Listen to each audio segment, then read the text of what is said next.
A time is coming where acquiring knowledge will be of no value. Projecting good memory as intelligence is going to go away. The keenness of your perception, the sharpness of your intelligence will be more important for the future in the world.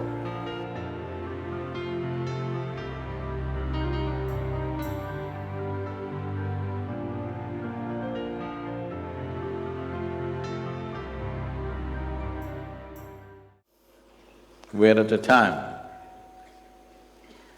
that when it comes to education, we're in a cusp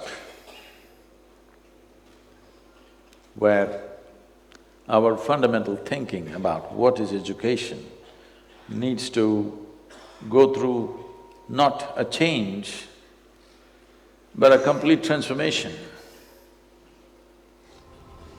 A time is coming where acquiring knowledge will be of no value.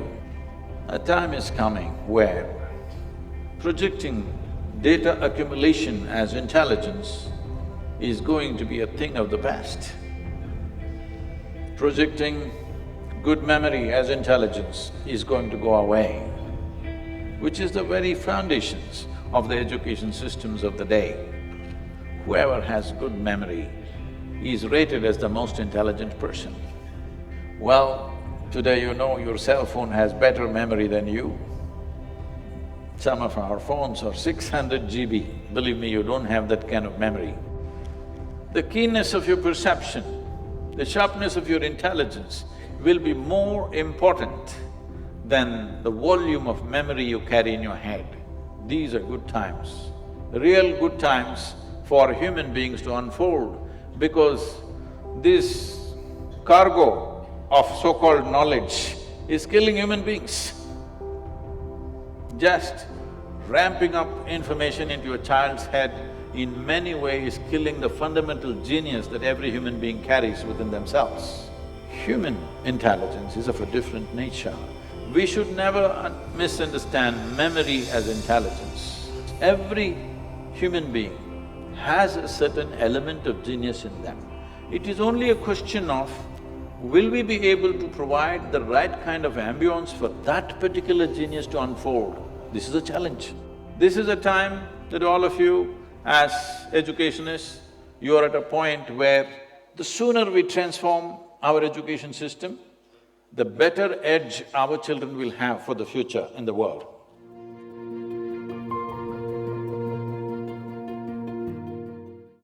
See, we must understand this. Though India is one nation, there are at least 4 to 5 nations within India. Not everybody is in the same level of needs. There is a most affluent class in the country. There is a segment which is upper middle class, whose aspirations are very different. There is middle class, where it's always about how will our children get jobs and stuff. And there is rural and other dimensions where it's only about somehow getting out of that social and economic pit in which they are. We cannot address all these categories as one. It is wrong to do that. In the name of uniform education, we are trying to do this. I understand the thought behind it, but it's not practical. It's because of this. Over $24 billion worth of education in India is going out to outside universities. It's very important that we're able to provide for every segment of society. If we do not provide this, we will not create a variety of human beings that we need for this nation's well-being. We need leaders, we need scientists, we need teachers, we need engineers, we need farmers, we need craftsmen, we need variety of people to make a nation happen. See, there was a time in 60s and 70s, we were thinking of literacy in this country.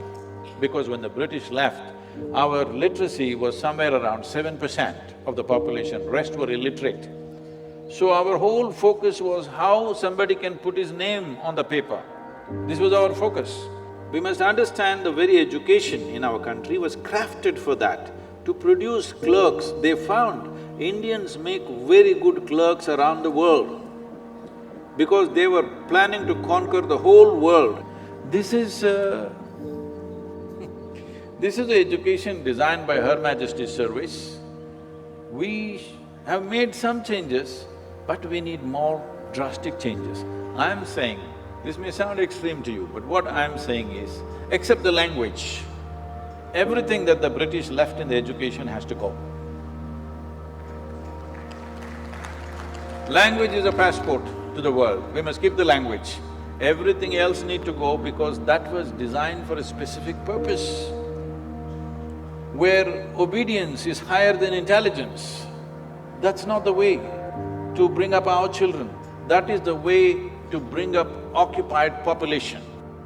But now a time has come that we should start turning it around. We can't flip it around tomorrow morning, then it may break. We have to start turning it around, start working towards that others or the ideal condition that we're thinking of.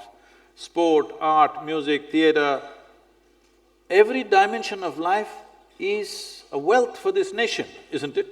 So to educate millions of people to one level is different. To come out with specialized focus towards children who are capable of that is different. If we don't do that, we will not have great scientists, we will not have great mathematicians, we will not have anything significant in the country. This is how this culture has always been nourished. We produce some of the greatest mathematicians, greatest musicians, greatest dancers in this country, simply because those who went into those gharanas to learn music did only music and music. If we don't do this, we will not produce any kind of excellence in any field. Everybody will know a bit of everything, but they will not be good at anything.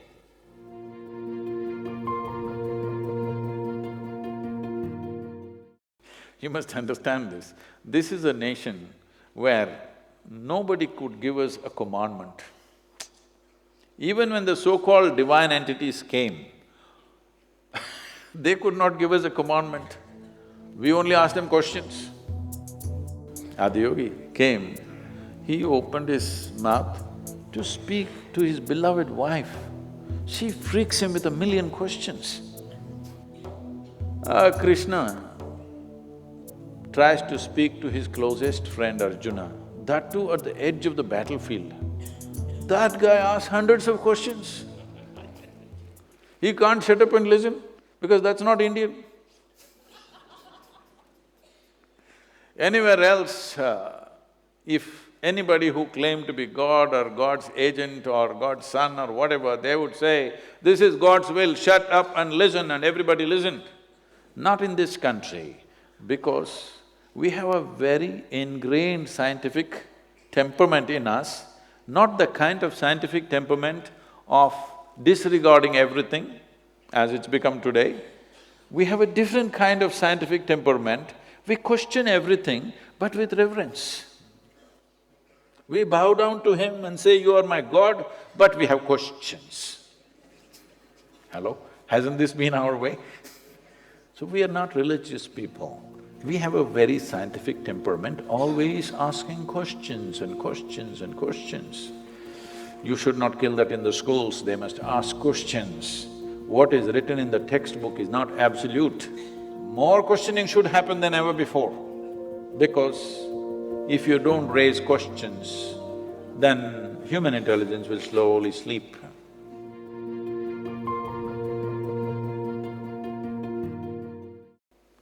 You must become that kind of a person, you don't have to say a thing. You become that kind of a person, everybody wants to be like you. All the kids want to be like you. So, that's a lot of exercise for you. You must learn to dance like them, you must like to sing like them, you will learn to speak like them. Then they say, wow, this is how I want to be. So you must make them fall in love with you, not demand something. If somebody has to fall in love with you, what you should do? You must shine a bit. Hello? Yes or no? You must shine a little bit. How to shine, I won't tell you, because in different atmosphere you have to shine differently.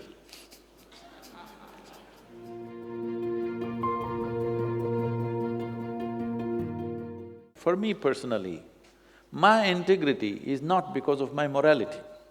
My integrity is because of my humanity. This is the only value we must have, that we are human. Rest of the values are all made up by us, isn't it? The important thing is our humanity is not compromised at any time. Because many times our morality, our values, our ethics are against our own humanity. So-called moral people are doing inhuman things to each other, isn't it? Hello?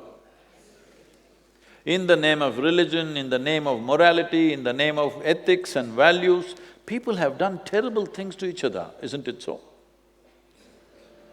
So what does humanity mean? See, every other creature on this planet goes by its instinct. It has no ethic, it has no value, it has no philosophy, it has no religion. They go by their instincts. They instinctively react to everything. This is why we call a tiger, a grasshopper, an elephant, an elephant. Only you, we call you a human being. This means you are supposed to know how to be. How far away from that are we? If you knew how to be, would you be wonderful or nasty? So what being human means is, see, you see all the animals, it's happening everywhere, you might not have seen the wild animals doing it, but at least you see the dogs on the street peeing all over the place. You think he has a urinary tract problem? No, he is building a pea kingdom. He's setting his boundaries all the time. So the fundamental thing about being human is, we can live here without any sense of boundary within myself. All other creatures go by what is mine and what is not mine. This is my territory, that is your territory. But human being has the capacity to go beyond that. If you do not exercise that, well, we will have to say, you're a human creature, not a human being. Human being means you are able to wipe out the boundaries. If this one thing if we do, if this we inculcate in our children, we don't have to worry about their morality. As long as they're wonderful human beings, we must stir up the humanity in such a way that our humanity is the first, is the face of who we are. Everything else is behind it. My likes and dislikes, my morals, my values, my belief systems, my gods, my angels, my heavens, all should follow our humanity. Humanity should be the face of who you are. This is what you need to bring in our children.